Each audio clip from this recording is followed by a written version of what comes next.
Ayan, so Quiz Neil, paano nga ba kayo humandle ng Eurocars dito kay Crazy Mods? So, yun. Paano nga ba kami humandle ng Eurocars dito sa Crazy Mods? So, ito, magbibigay muna tayo ng sample ng Eurocar. So, pag sinabing Eurocar, ang best example dito is BMW. Gaano nga ba kahirap mag-handle ng isang BMW? Umpisahan natin step by step.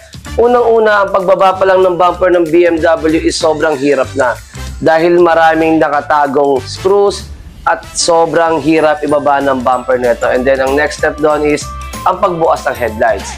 So, ayun ang pangalawa na pinakamahirap buksan na headlights dahil sa bukod sa mahal ang headlights noon, naka-permasil siya. Dapat ingatan, dapat ayusin.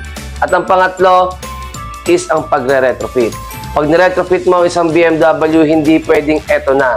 Dapat i-trace mo one by one ang kanyang linya.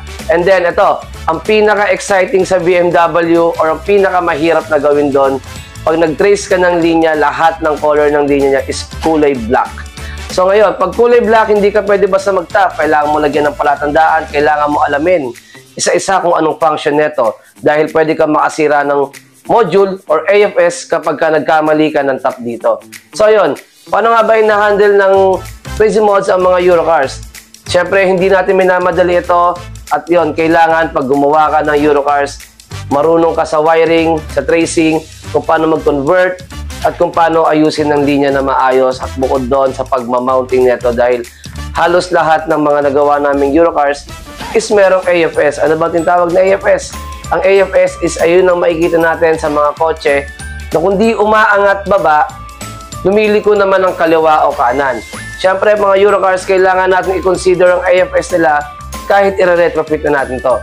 So, yun. Paano nga hinahandle ulit ng Crazy Mods ang mga Eurocars?